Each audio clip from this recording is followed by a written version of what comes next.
Kita prediksi di 2025 pasar digital kita akan meningkat sampai di angka 2.100 triliun rupiah. Ini bagian yang muda-muda untuk ngerjain ini. Jangan diambil oleh negara-negara lain. Dan Indonesia memberikan kontribusi signifikan bagi ekonomi digital di Asia Tenggara. Kita berkontribusi 40% ekonomi digital kita di Asia Tenggara. Kita memiliki 8 unicorn, ini terbanyak di Asia Tenggara.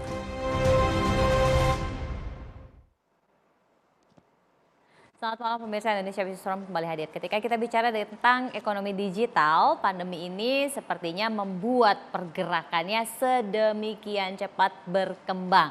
Nah, oleh karenanya tadi Presiden juga sempat mengatakan bahwa potensinya begitu besar dan bahkan kita juga punya 8 unicorn. Tapi yang kemudian agak miris, kepemilikan sahamnya ternyata sudah tidak lagi mayoritas dimiliki oleh anak bangsa karena sudah dijual ke bursa. Nah, oleh karenanya pada malam hari ini Indonesia Business Forum mengangkat tema mengenai ekonomi digital jangan dikuasai asing. Dan saya sudah bersama dengan 2 orang narasumber di studio dan nanti juga akan terhubung dengan 1 orang narasumber melalui video conference. Saya perkenalkan terlebih dahulu narasumber saya yang ada di studio. Yang pertama ada Pak Handito Juwono yang merupakan Ketua Umum Asosiasi Startup Teknologi Indonesia Atsindo yang juga merupakan Ketua Umum Asosiasi Digital Export Indonesia. Pak Handito, selamat malam. Selamat malam, Brigita. Apa kabar Pak Handito?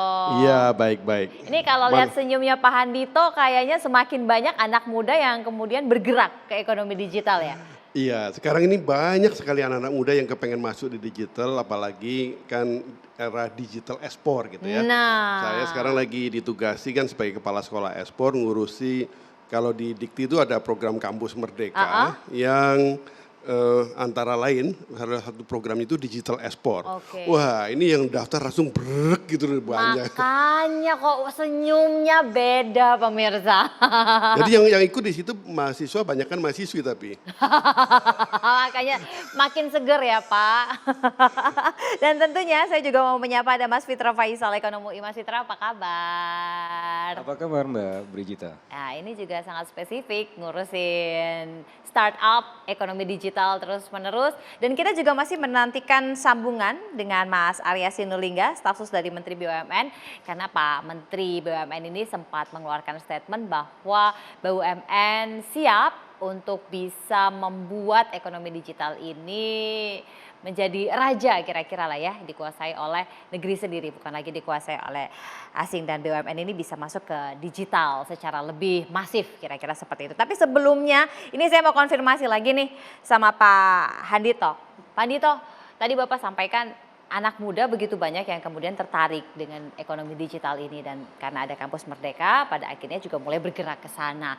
Nah, pergerakannya dari tahun ke tahun, bagaimana kalau Bapak bisa sharing dengan kita? Ya, saya perlu narik mundur sedikit ke 2011 ya, tanggal 2 sampai 4 Februari waktu itu diresmikan Gerakan Kewirausahaan Nasional. Kebetulan saya waktu itu Ketua Tim Koordinasi Nasional Pengembangan Wirausaha Kreatif di Kemenko Perekonomian yang bikin Gerakan Kewirausahaan Nasional. Nah, setelah jalan mendorong kewirausahaan terutama di kampus-kampus gitu. Nah, 6 tahun kemudian 2016 lah kira-kira. Kemudian terjadi sebuah gerakan besar lahirnya startup company. Awalnya dari Amerika Serikat, merembet kemana-mana, di Indonesia meledak gitu. Kemudian kami di Indonesia juga mendirikan asosiasi startup teknologi itu. Dan sejak itu masif jalan terus, tapi memang 2 tahun terakhir ini ya ikut-ikutan inilah ketimpa pandemi gitu. Tetapi sebenarnya anak-anak kita itu ya lihat cepat gitu berubah gitu, cepat adaptif gitu ya. Jadi pas beberapa bulan sebelum pandemi, saya kebetulan lagi ada tugas di Paris waktu itu mimpin delegasi untuk pameran, kemudian diajakin ke Station F. Station F itu pusat inkubator startup di sana. Dia menyebutnya sebagai startup kampus terbesar dunia gitu. Ada lebih dari 2.500 founder startup di situ. Nah, saya tanya sama ke situ kan, di sini startup founder paling tua umur berapa? Saya mau ngukur sama diri saya kan. Oh, di sini ada yang lebih dari 70 tahun. Oh, aku masih lebih muda lah dari mereka. Jadi masih pantas jadi ketua umum asosiasi startup gitu. Nah, tetapi berangkat dari situ kemudian kita belajar dari situ, kita coba lakukan kontemplasi, kita lakukan di Indonesia. Ternyata di Indonesia ini model pengembangan startup memang berbeda dengan kayak di sana. Kalau di luar negeri, di Silicon Valley, di Tsinghua kan banyak gitu. Kami juga sering diajak berkunjung ke Taiwan. Mereka umumnya ada sentral khusus. Kalau di Indonesia ini menyebar gitu. Nah, jadi tapi ini kayaknya kalau menyebar ini koordinasinya susah ya. Jadi ini kayaknya perlu dibenahi, apalagi kalau Pak Presiden kepengen kita ini membenahi dunia bisnis digital, ini saya rasa harus dilakukan pembenahan. Jadi memang ada kendala-kendala yang perlu segera ditangani dengan potensi yang sedemikian besar. Tapi Mas Fitra, kalau kita lihat tadi kan Presiden agak kecewa ya dengan potensi yang sedemikian besar. Kenapa sih kok kita nih justru malah dikuasai oleh asing? Memang kondisinya begitu? Iya Mbak Brigita, kita harus melihat ekosistemnya itu seperti apa ya. Dari sisi SDM misalnya ya, kampus-kampus besar UI, ITB, kemudian Unair, ITS dan seterusnya, itu juga sering dikeluhkan oleh para pengelola startup karena lulusannya itu tidak kompatibel dengan kebutuhan mereka. Dalam beberapa startup yang saya temui di lapangan, mereka justru meng-outsource skillnya ya, SDM-nya itu dari Bangalore karena relatif lebih mudah dan lebih murah. Jadi itu yang disebut sebagai telemigrant. Ini udah zamannya telemigrant. Kalau mungkin susah kemudian mendefinisikan telemigrant itu seperti apa. Coba lihat episode Money Heist di season 3 ya. Itu di mana satu orang IT-nya itu kemudian digantikan oleh puluhan orang IT dari Pakistan, lebih murah dan lebih berkualitas. Itu yang terjadi sekarang. Kita mengalami semacam peningkatan permintaan, tetapi di sisi yang lain peningkatan permintaan itu tidak mampu kemudian untuk dipenuhi di dalam negeri. Nah, itu juga terjadi dari sisi aspek pemodalan, bukan hanya dari sisi SDM yang compatible, tetapi juga dari ekosistem pemodalannya. Banyak pemodal kita yang pikirannya masih tradisional, melihat untung di jangka pendek. Nah, sementara kalau kita lihat pelaku di global. Bentar, kalau jangka pendek itu berarti durasinya berapa lama kalau ekonomi digital? Iya, kalau kita lihat runway-nya, ya biasanya itu kan antara ada yang 6 bulan, ada yang 2 bulan, ada bahkan yang cuma sangat setahun. Singkat ya, berarti nggak sampai memang setahun sangat ya? singkat gitu kan. Untuk mengisi runway-runway yang singkat dan sangat scattered itu memang dibutuhkan kelihatan dan kemudian persistensi, dan itu yang juga tidak dimiliki oleh para pemodal kita di dalam negeri yang pikirannya masih sangat tradisional. Dan oleh karenanya ya wajar saja ketika pemodal itu datang dari luar karena mereka sudah lebih open mind dan dari sisi capital sudah sangat established gitu Mbak. Tapi kalau dilihat persentasenya ya dari hasil telaah analisis dari Mas Fitra, persentase perbandingannya apakah sedemikian besar asing itu menguasai? Sebenarnya dalam era yang kalau disebut oleh Richard Baldwin sebagai globotics, globalization and robotics, ini sudah tidak relevan lagi siapa yang menguasai apa dan siapa yang dikuasai. Karena ini semua sudah cair. Intinya kan kita melihat kebermanfaatan ya. Apakah itu bermanfaat atau tidak? Apakah kita hanya jadi pasar saja atau jadi menjadi pelaku utama gitu kan. Nah, ini yang harus kita lihat. Jangan sampai kita kemudian anti asing sehingga kita kemudian menegasikan kemanfaatan-kemanfaatan yang ada dari luar negeri misalnya, yang mana mereka memiliki kapasitas itu sekarang. Nah, yang kita harapkan adalah dengan banyaknya pelaku asing yang masuk ke dalam negeri, ini yang pertama dapat meningkatkan kapasitas dan kompetensi kita. Itu adalah sebuah pull factor. Yang kedua adalah ada knowledge spillover yang terjadi over time gitu ya. Itu yang kita harapkan di jangka menengah dan panjang. Tidak mengapa mereka datang dengan segenap modal dan juga pengetahuan ya, asalkan nanti kita bisa belajar dari situ untuk kemudian bisa memodali SDM kita sendiri, bisa kemudian menjadi pelaku bagi di ekosistem sekarang. Pak Andito, kita sebenarnya punya SDM yang sedemikian besar, potensinya pasarnya, konsumennya juga besar, tapi ternyata masih sangat tradisional, sehingga untuk bisa bermigrasi, melakukan transisi, ini kalau pinjam istilahnya Pak Renald Kasali, shiftingnya agak lama ya?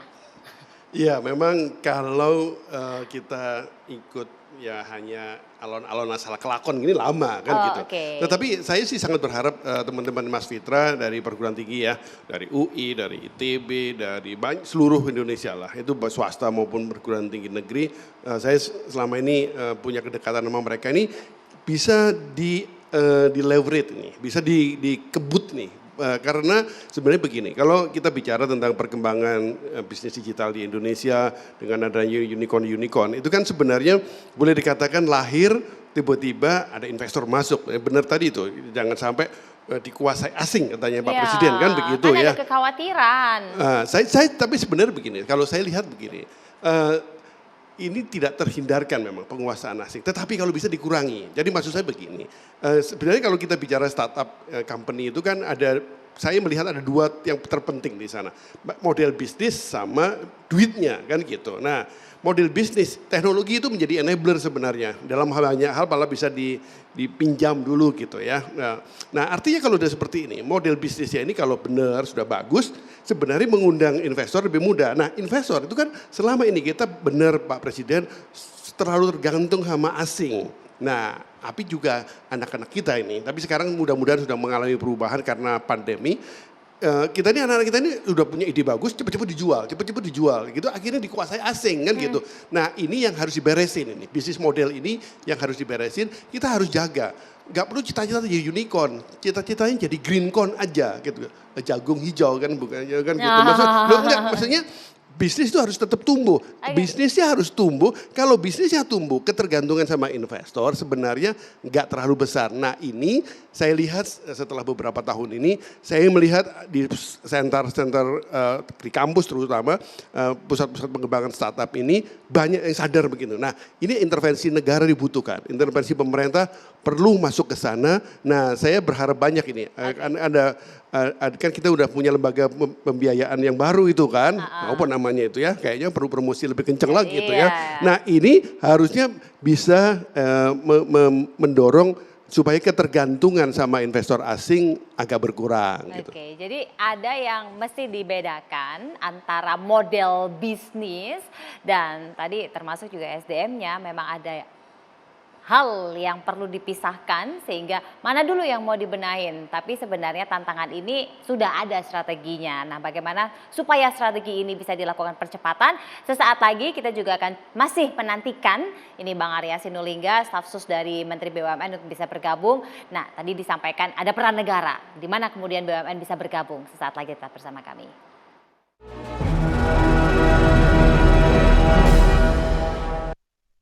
Kita lanjutkan dan sudah bergabung bersama kita di sini Bang Arya Sinulinga, staf sus dari Menteri BUMN. Bang Arya selamat malam. Bang Arya terima kasih sudah berkenan menyempatkan waktunya untuk bergabung bersama kita. Bang Arya, ini ada yang menarik karena Pak Menteri sempat sampaikan bahwa BUMN akan masuk ke ekonomi digital ini karena ada kekhawatiran dari Presiden bahwa digitalisasi yang terjadi, aplikasinya, platformnya dikuasai oleh asing. Dan Presiden tidak mau itu, oleh karenanya BUMN akan masuk. Sampai sejauh ini BUMN yang sudah masuk untuk bisa berinvestasi di ekonomi digital, kalau Bang Arya bisa jelaskan kepada kami Bang, apa aja?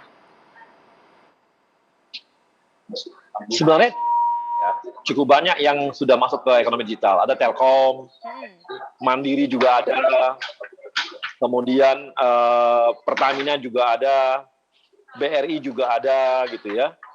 Nah, tapi kan mereka ini selama ini sendiri-sendiri. Sendiri-sendiri dan sesuai dengan keminatan masing-masing. Nah, sekarang kita membuat yang namanya Indonesia ini ya, Indonesia Fund tadi itu yang di mana BUMN ini bergabung ya. Dan disatukan sahamnya ya dengan satu perusahaan dan itu yang akan menginjek ke startup yang memang dilihat peluangnya cukup bagus di di Indonesia gitu. Kan kita tahu seperti Gojek misalnya, ini kan memang akhirnya yang masuk asing gitu. Mau Traveloka yang masuk asing, mau Bukalapak yang masuk juga asing gitu. Dan hampir semua fund asing itu masuk ke startup kita. Nah, itu yang dilihat bahwa perlu sekali kita masuk ke masuk dalam, tidak hanya sebagai follower ya. Kemarin kan saya Telkomsel masuk ke Gojek misalnya. Tapi ini sudah, dia juga memang belum terlambat, tapi sudah di tengah-tengah masuknya. Dan sekarang memang menguntungkan juga bagi Gojek gitu. Tapi kan harusnya kita bisa, kalau jauh-jauh hari masuk itu pasti berbeda dia nantinya. Gitu. Bang Gitu Arya, kita. itu ketika tadi Bang Arya sampaikan akan digabungkan, apakah ini nanti akan digabungkan dalam satu lembaga tersendiri dananya, ataukah bagaimana? Hanya koordinasi sebatas koordinasi sepengetahuan Kementerian BUMN atau seperti apa? Oh udah, itu dia satu fund besar ya, satu fund yang sahamnya dimiliki oleh 4 perusahaan. Dan sahamnya sama itu. Mereka masukkan dana ke dalam dan dikelola oleh satu perusahaan. Jadi ada lembaga baru yang dibentuk dalam bentuk badan Betul. usaha begitu ya Bang? Iya betul. Itu yang masuk ke, nanti akan menginjek ke startup yang dilihat memang bakal naik di Indonesia gitu. Tapi kalau dari analisis Kementerian BUMN sendiri Bang, startup yang rencananya dalam tanda petik akan diinjek oleh dana yang dikumpulkan dari BUMN ini Bang. Analisis awal ada berapa banyak kemudian startup yang sudah masuk kualifikasi? Nah ini kan masih baru ya, jadi masih baru, tapi kita akan meminta dari BUMN yang memang selama ini sudah masuk juga, dari Mandiri misalnya.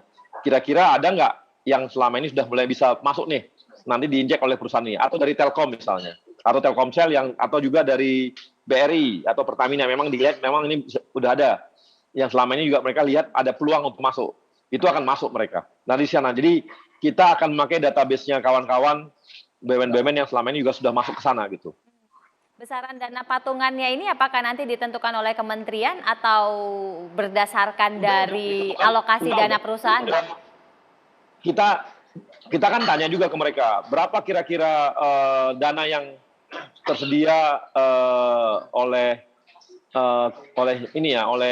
BUMN gitu. Misalnya kayak MDI punyanya Telkom, itu kan dia udah mengalokasikan dana berapa triliun gitu ya untuk nanti ke depannya. Tapi kan, nah ini sekarang mungkin diambil berapa ratus miliar. Jadi udah ditetapkan dan nilainya sama. Gitu. Berarti ini alokasi dananya memang investasi khusus ya Bang, bukan dalam bentuk CSR atau yang lain ya? Oh enggak, ini kan bisnis ya. Oke. Investasi itu, berarti ya. Nah ini kan bahwa itu CSR. Enggak, CSR itu bukan untuk yang seperti itu. CSR itu kan untuk UMKM kecil ya, dan kecil banget cuma ratusan juta, ya paling besar juga 250 juta lah kalau CSR tertinggi ya. Kalau ini kan enggak, ini bisa ratusan miliar, bisa puluhan miliar, ada 100 miliar. Itu inilah yang memang sana arahnya gitu. Jadi enggak ini ya, totalnya mungkin jadi sekitar 200 juta dolar ya. Jadi masing-masing itu sekitar 500 miliar lebih lah dikucurkan oleh masing-masing BUMN. Jadi sekitar ya berapa triliun lah gitu ya, berapa 200 juta dolar tepatnya total dari anggaran yang memang disiapkan untuk masing-masing dari keempat BUMN yang masuk itu gitu. Jadi ada nominal 200 juta dolar yang siap dialokasikan untuk diinvestasikan kepada startup yang diharapkan ini bisa menjadi unicorn baru anak bangsa yang bisa dibanggakan. Tapi bagaimana kemudian catatan dari Pak Hadito termasuk juga dari Mas Fitra saat lagi tetaplah bersama kami.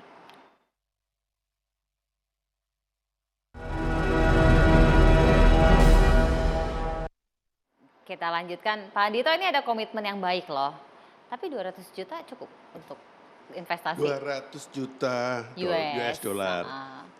Ya lumayan lah kan gitu ya. Daripada enggak. Saya rasa sih ini respon cepat, positif dan bagus dari Kementerian BUMN karena memang tidak hanya masalah duit ya. Tadi kan saya sebut ada dua hal, masalah duit sama masalah bisnis model. Ini berhubungan tapi beda gitu ya.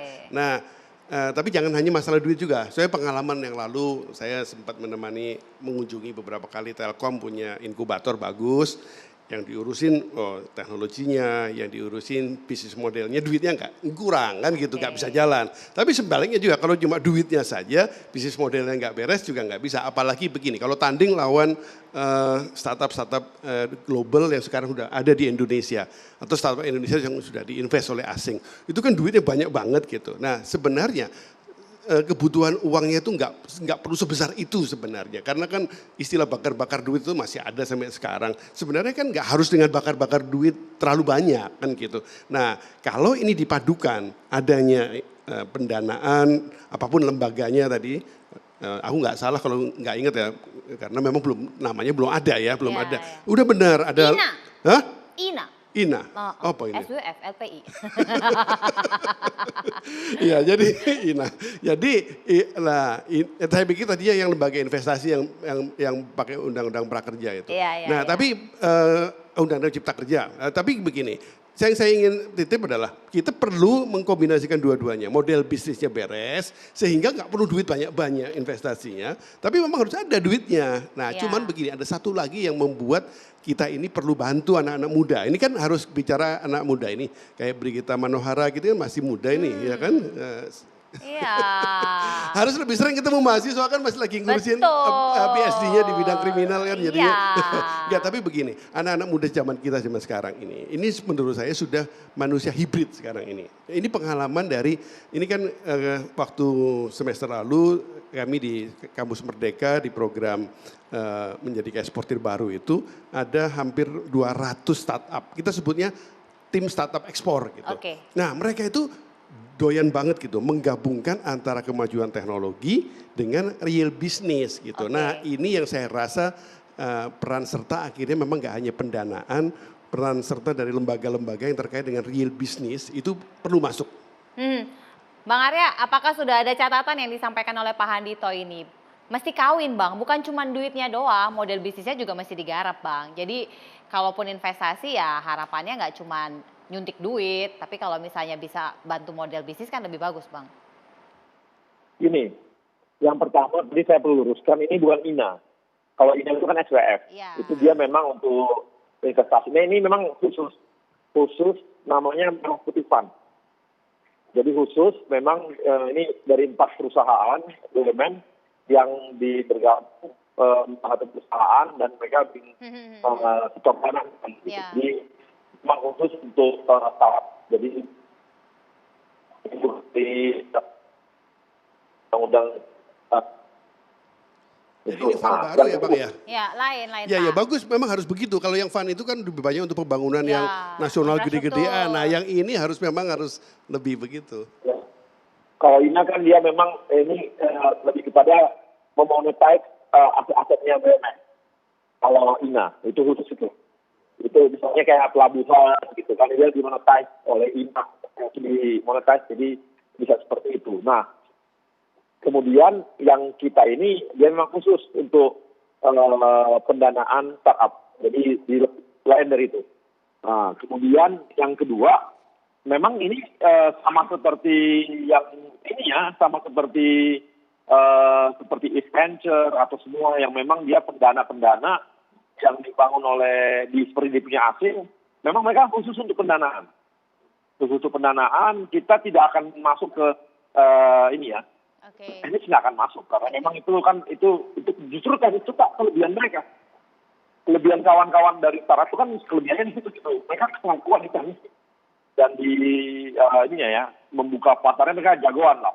Jadi kita paskan yang malah sebenarnya seperti BUMN untuk startup dia bisa dibilang bisa kalah Pak sama BUMN bisa kalah sama mereka atau jagoannya mereka. Jadi kita memang khusus untuk funding. Oke, jadi ada Gitu. spesifikasi khusus, tetapi spesifikasinya seperti apa nanti Mas Fitra tentu bisa membantu apa sih yang sebenarnya dibutuhi dan bagaimana kemudian yang penting untuk segera didanai. Saat lagi tetaplah bersama kami. Mas Fitra, ini ada komitmen yang baik dari pemerintah ya, BUMN diajak untuk ngumpulin duit biar kelihatan lah itu duit nggak ngecer-ngecer. Tapi kalau dari sepengamatan Mas Fitra dari beberapa tahun belakangan ya, dengan perkembangan yang begitu pesat, apakah langkah taktis yang baik dan sudah cukup efektif ini? Ya, jadi pemerintah dalam hal ini sudah cukup baik ya dalam menjadi fasilitator ya, apalagi tadi ada pool of fund, pool of knowledge ya yang sebelumnya scattered ya, yang sini kemana, yang sana ke sini, tapi sekarang dikumpulkan berarti situ kan sudah ada dari sisi skala ekonomis itu meningkat ya, dari sisi pengelolaan dananya. Oke, awal mungkin tidak terlalu besar tetapi kan ketika dikelola dengan baik ini bisa membesar ya. Yang kedua juga kita melihat ada pool of knowledge ya. Selama ini aktor-aktor yang scattered di BUMN itu dikumpulkan jadi satu, jadi ada sharing knowledge di situ. Nah, cuma memang yang menjadi pelajaran penting dalam beberapa tahun terakhir adalah seringkali BUMN ini pendekatannya top down tanpa melihat realita di lapangan gitu. Nah, ini yang harus kita perhatikan betul. Jangan sampai kemudian itu merusak ekosistemnya. Alih-alih kemudian membantu ekosistem jadi merusak ekosistem. Nah, ini ekosistem digital maksudnya betul, ya? betul. Kita kan bicara ekosistem digital. Nah, oleh karenanya perlu adanya sebuah persinggungan yang sifatnya lebih signifikan antara aktor. Di sini kita bicara mengenai quadruple helix ecosystem. Di sini ada pemerintah sebagai fasilitator, kemudian ada universitas tempat saya di UI misalnya, kemudian ada komunitasnya juga harus diajak ngomong ya. Dan ada industrinya gitu ya. Semua harus jadi satu dalam sebuah pool kolaborasi. Jadi ini adalah kolaborasi, bukan hanya kompetisi. Nah, seringkali BUMN, perilaku dari BUMN itu lebih meng-crowd out ya pelaku di sektor real. Nah, ini yang kita harus pindai dari jauh dan sedari awal supaya ini tidak terjadi. Ya, pendekatan-pendekatan top down yang maunya gua begini itu harus kemudian dihilangkan dan dihindari, harus lebih banyak berkecimpung dengan para aktor di lapangan. Nah, ini yang saya rasa perlu dilakukan. Tapi kan tadi clear disampaikan bahwa hanya invest money aja. Iya, tapi Jadi kan harus ada half knowledge, part yang disampaikan. harus ada know-how-nya juga. Tadi sudah Kita coba dibicarakan tanya. mengenai bisnis model. Ya. Kita coba tanya Mas Arya. Ya, Harus ada keterikatan, persinggungan. Tapi kalau cuman invest saja, injek uang aja, maka tidak akan terjalin persinggungan itu, Mas Arya. gini.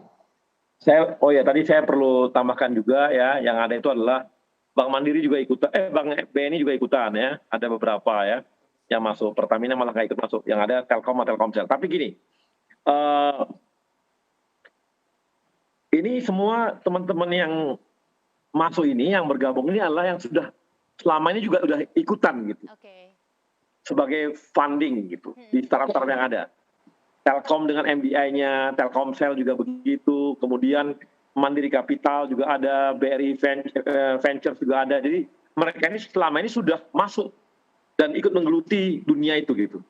Jadi ini sebenarnya bukan dunia baru bagi anak-anak perusahaannya BUMN untuk masuk ke startup. Nah, tapi sekarang itu selama ini kan scatter dia. Makanya kita gabungkan. Jadi ini adalah pemain-pemainnya BUMN yang selama ini udah hidup juga sama mereka, masuk juga dalam ekosistem mereka gitu. Jadi sudah gabung juga dengan mereka, udah punya keterikatan dengan mereka, udah hidup bersama-sama dengan mereka. Nah, cuma selama ini kan sendiri ini. Makanya kita gabungkan. Dan yang ngelola pun bukan orang-orang baru juga. Ini adalah orang-orang yang selama ini juga sudah mengelola startup ini gitu. Cuma dulu kan mereka punya kapasitasnya kan, kapasitas anggarannya kan tidak begitu besar juga. Tapi setelah digabungkan, ini kan jadi besar. Nah, ini yang jadinya sebuah kekuatan. Tapi kita sepakat bahwa itu memang tidak boleh hanya sekedar funding. Tapi ini memang mereka masuk dalam ekosistem tersebut gitu. MDI seperti punya Telkom kan udah lama banget masuk di sana gitu. Tapi kan sekarang mereka dengan dana yang sebesar ini kan bisa jadi lebih kuat lagi untuk mengelola dan masuk untuk masuk dalam startup yang ada. Dan satu hal apa? Dulu itu terbatas gitu. Misalnya ya, Mandiri Capital itu hanya masuk ke startup yang memang berhubungan dengan finance,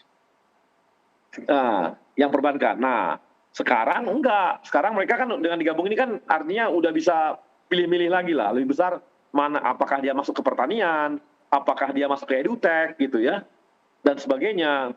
Dan ini yang akan lebih besar bisa dimasuki oleh kawan-kawan gitu. Jadi itu dia. Jadi kalau dulu mereka sangat terbatas, ya sekarang udah digabungkan seperti ini. Walaupun BUMN yang tadi itu Mandiri Capital dan kawan-kawan itu tetap juga mereka menangani juga hal-hal lain yang berhubungan dengan bisnis mereka untuk startupnya. Jadi nggak menutup juga mereka untuk bekerja sama dengan yang lain gitu. Gitu, Brigita. sudah cukup efektif kalau Bang Fitra lihat? Ya ini kan baru awal ya, tetapi dari cerita-cerita BUMN yang sebelumnya sebenarnya kita punya potensi kewaspadaan juga. Jangan sampai ini seperti tadi crowd out. Tapi justru ini potensial ya, karena tadi pool of fund, pool of knowledge dan seterusnya. Intinya adalah kolaborasi ya. Jangan sampai kemudian dalam ekosistem itu ada predator. Nah ini yang harus kita perhatikan. Semuanya menunjang tersatu dengan yang lain. Tidak ada yang lebih dominan, tetapi saling berkolaborasi. Karena di sini ini kan eranya kolaborasi bukan lagi kompetisi. Jadi BUMN dalam hal ini bisa juga bekerja sama dengan existing VCs misalnya ya, tidak perlu harus jauh-jauhan saya BUMN Anda siapa gitu. Nah, ini harus ada ekosistem itu yang saling bersinggungan, berkolaborasi. Karena faktor-faktor ini kalau terhubung itu akan menghasilkan resultante yang positif gitu kan Mbak Brigita. Pak Andi tuh melihat.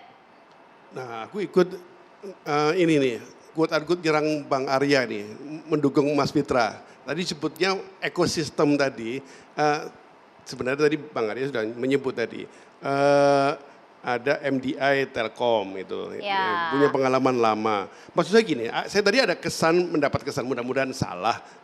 Bang Arya mengatakan ini hanya mau konsentrasi di fundingnya. Nggak bisa kalau hanya di fundingnya doang. Karena justru ekosistem itu tadi yang katanya Mas Fitra tadi itu yang harus dibangun. Memang kita nggak perlu juga membangun ekosistem yang gede nanti nggak jadi-jadi juga. Tapi harus ada itu, paling sedikit yang ngurusin bisnis modelnya. Tadi MDI itu udah punya pengalaman bagus. Nah itu harusnya dimainkan di situ. Teman-teman yang sudah terbiasa ngurusin startup bisa juga dimainkan di situ. Maksudnya ini harus dirangkul gitu. Itu yang harus jangan hanya duitnya doang. Tapi apa problemnya untuk bisa membuat kita punya unicorn baru? Karena memang kan bisnis digital ini kan butuh endurance, butuh fokus. Ini kata yang barusan WhatsApp. Bener ya? Manusianya, Oh, oke. Manuhara. Jadi Adaptability-nya berarti ya? Iya, jadi memang harus mau nggak mau. Ini memang sudah benar lah mendirikan lembaga untuk fund-fundnya ini benar gitu ya. Lembaga pengembangan itu kan bisa dimasukkan di situ lembaga konsultannya gitu ya. Tetapi ujung-ujungnya adalah pelakunya memang. Nah, ini saya rasa memang mau nggak mau perlu bicara dengan sumber-sumber startup. Kita nggak boleh hanya scatter aja memanfaatkan, ada startup di sana masuk, harus di-develop. Tadi istilahnya Brigita Manohara, ya di-planning gitu, direncanakan. Nah ini harus dibuat memang pusat-pusat pertumbuhan dan kembali kampus itu. Sekarang ada program matching fund di Kampus Merdeka. Ini bisa masukin ke sana. Coba kita tanya, ada rencana ke sana nggak Bang Arya? Oh ada. Kita kan makanya ini kan Merah Putih Fund ini kan kerjasamanya dengan banyak pihak ya. Dengan Kemendiknas juga kita bekerja sama. Makanya Kampus Merdeka itu kita manfaatkan juga untuk masuk di sini juga gitu dengan kontribusi mereka. Itu ada. Makanya waktu kita launching Merah Putih Fund tidak hanya Pak Erik gitu. Ada juga Mas Nadiem di sana gitu. Karena kita akan masuk ke sana. Dan tadi juga saya mau jelaskan juga Merah Putih Fund ini tidak hanya pendananya ke depan, tidak hanya kita harapkan dari BUMN. Kita juga berharap ada swasta masuk sini gitu. Ya. Tapi jadi collab-nya itu benar. Kita tidak jumawa BUMN sendirian enggak, tapi BUMN ini menjadi pemicu gitu. Oke.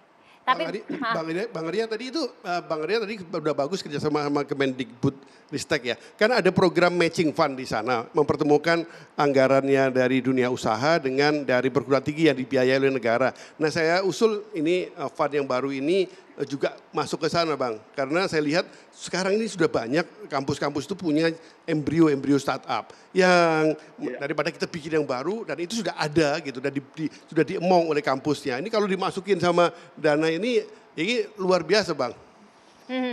Ya. Jadi Bang kami akan ini loh Bang, kita akan rally ke daerah-daerah nih, ke kampus-kampus. Ya, betul.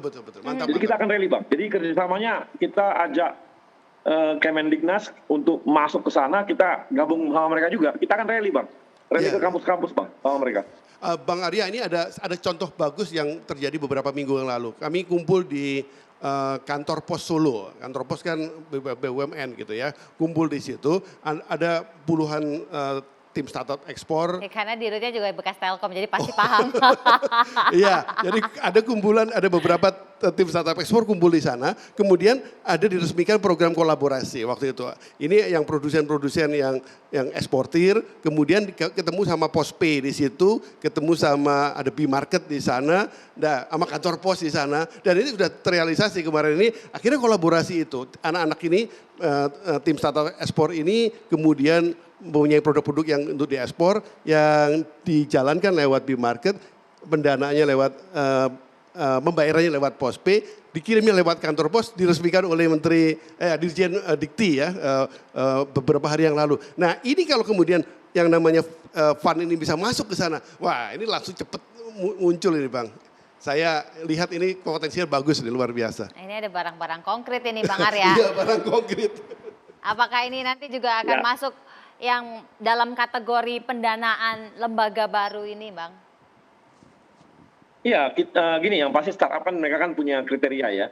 Karena Nah ini yang perlu disosialisasi Bang, kriteria yang bagaimana kemudian yang akan mendapatkan funding dari lembaga ini? Ada konsultannya kita lah, kita pasti punya konsultan ya, yang memang baik konsultan finance-nya pasti ada, konsultan teknologi juga pasti ada gitu ya, semua gabung gitu ya. Ini akan menjadi sebagai pembaca yang mana yang mau akan diambil itu mereka akan masuk ke sana gitu. Jadi kita juga tidak bisa juga jor-joran semua, nggak bisa juga, itu kan nggak benar juga. Makanya akan perusahaannya akan didampingi oleh konsultan-konsultan juga gitu. Iya. Nanti mereka yang punya acuan-acuan gitu. Berarti belum ada spesifikasi mana sih yang mau difokuskan untuk didorong, untuk didukung, misalnya yang khusus spesifik ekspor atau yang khusus spesifik apa, belum ada ya Bang?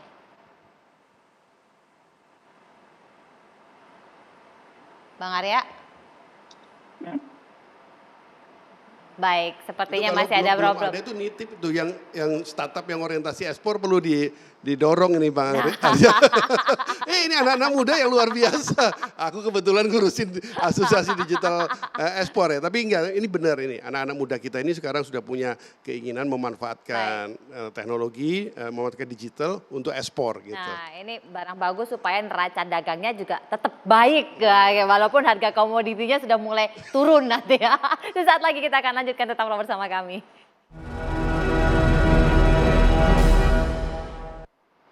Jadi gimana Mas Fitra? Ya, jadi kalau tadi kita sudah mendengar penjelasan dari Bang Arya, seharusnya arahnya lebih positif ya. Sudah mau mengakomodasi. Ada komitmen. Ada kolaborasi dan seterusnya. Jadi ya sesuai dengan arahan dari Pak Jokowi bahwa kita ingin lebih bisa untuk menjadi pelaku utama di ekosistem ini. Dan saya rasa ini adalah momentum yang paling pas ya, karena dalam sekian tahun terakhir pandemi ini justru mengakselerasi kebutuhan akan pertumbuhan ekonomi digital, dan ekonomi digital dalam hal ini bukan hanya sekedar gimmick saja, sudah menjadi patron pertumbuhan. Kalau kita lihat dalam beberapa tahun terakhir terutama di masa-masa pandemi, sektor ICT ini adalah sektor yang tumbuh mencorong dibandingkan dengan sektor-sektor yang lain yang masih mengalami efek kontraksi ekonomi. Dan salah satu keunggulan dari sektor ICT yang mana di situ merupakan bagian dari ekosistem ekonomi digital adalah dia bisa mengengage sektor yang lain. Dia tumbuh horizontal, tidak hanya vertikal. Dia bisa kemudian lebih inklusif terhadap sektor yang lain. Kalau kita lihat pertumbuhan sektor pertanian, sektor jasa kesehatan atau UMKM sekarang yang beberapa yang terpuruk di awal-awal pandemi justru bisa melompat Mbak Brigita di masa pandemi ketika mereka bisa mengutilisasi platform kolaborasi di sektor digital ini, dan bahkan sudah muncul kurang lebih 700 sampai 800 ribu micro entrepreneur yang muncul justru selama pandemi. Salah satunya adalah karena tunjangan dari sektor ICT ini, yang mana kita bicara di sini ekonomi digital. Pak Handito, dengan apa yang sudah dilakukan, komitmen pemerintah untuk bisa mensupport sedemikian rupa, termasuk juga menggerakkan BUMN, apalagi yang? Iya, minjam istilahnya ekonom kayak Mas Fitra, necessary but not sufficient ini. Apa yang sudah dilakukan ini bagus menurut saya, tepat, saatnya tepat, tapi nggak cukup. Hanya yang dikerjakan oleh 5 BUMN tadi. Kita perlu create lahirnya lagi seperti ini yang lebih banyak lagi, baik itu di kalangan BUMN sudah ada, di kalangan swasta, bahkan di kalangan di beberapa pemerintah daerah dan beberapa investor dalam negeri, orang-orang kaya Indonesia kan sudah mulai juga tergerak gitu ya. Nah kalau ini banyak, maka apa yang diharapkan oleh Pak Presiden bisa tercapai bahwa kita ini ekonomi digital jangan dikuasai asing, artinya kita memperkuat kemampuan dalam negeri. Jadi terima kasih nih kalau Kementerian BUMN sudah menginisiasi, tapi nggak cukup ya hanya dari Kementerian BUMN. Tapi apakah akan ada BUMN-BUMN lain Mas Arya yang dilibatkan dalam tanda petik supaya fund-nya ini makin besar dan ya makin banyak yang bisa ditolong? Ya seperti yang saya katakan tadi, kita akan buka diri ke swasta juga kita buka diri, apalagi ke BUMN yang memang nanti siap untuk masuk gitu kan. Tapi paling tidak untuk tahap awal ini adalah BUMN-BUMN yang memang pemainnya startup selama ini. Oke. Dan mereka udah pengalaman, udah oke, udah tahu bagaimana ekosistemnya digital, bukan raba-raba lagi, tapi dulu mereka hanya scatter gitu ya, dan juga hanya di bidang masing-masing. Sekarang enggak, mereka bisa bergabung dan udah tahu nih. Paling enggak nanti misalnya teman-teman Mandiri Capital yang dia sudah tahu sangat paham dengan ekosistem digitalnya startupnya finance, itu bisa jadi ini kan memberikan satu masukan pengetahuan sendiri gitu, knowledge sendiri tentang itu. Telkom yang bermain di bidang banyak hal, dia juga bisa menjadi knowledge sendiri gitu. Jadi Telkomsel juga yang selama ini begitu, jadi punya knowledge sendiri. Gabungan knowledge-nya BUMN, kemudian gabungan fund-fundnya BUMN, inilah yang bergabung di Merah Putih Fund. Mudah-mudahan sih harapan-harapan kita tidak hanya sekedar ikut-ikutan atau apapun namanya, memang inilah niatnya Pak Jokowi, niatnya Pak Erik, supaya BUMN itu betul-betul masuk dan jangan kita jadi penonton di startup-startupnya kita yang seperti sekarang kita alami gitu kan. Sekarang kita penonton nih, yang menikmati ya asing semua gitu kan, sayang gitu. Itu cukup Mas Fitra, terakhir dari Anda. Ya kembali lagi, saya rasa sekarang sebenarnya nggak masalah kita menjadi penonton, kita nggak apa-apa mengundang asing asalkan kita bisa mendapatkan pelajaran dari apa yang kita tonton gitu ya. Jadi saya rasa ini adalah bagian dari pembelajaran learning curve kita mengarah kepada yang lebih baik menjadi pelaku utama di ekosistem digital ini. Oke, Mas. Cuma kalau ngomong belajar tadi, Fund Merah Putih ini harus jadi contoh yang benar loh, harus contoh yang bagus loh. Karena kalau ini nggak jadi contoh yang bagus, bahaya ini. Oke, tapi aku yakin lah. Pak Hadi terima kasih, Mas Fitra terima kasih, Bang Arya terima kasih. Mudah-mudahan saja bermanfaat dan fund-nya ini pada akhirnya bisa support dan menciptakan unicorn baru. Saya Brigita Manawar, selamat malam, sampai jumpa.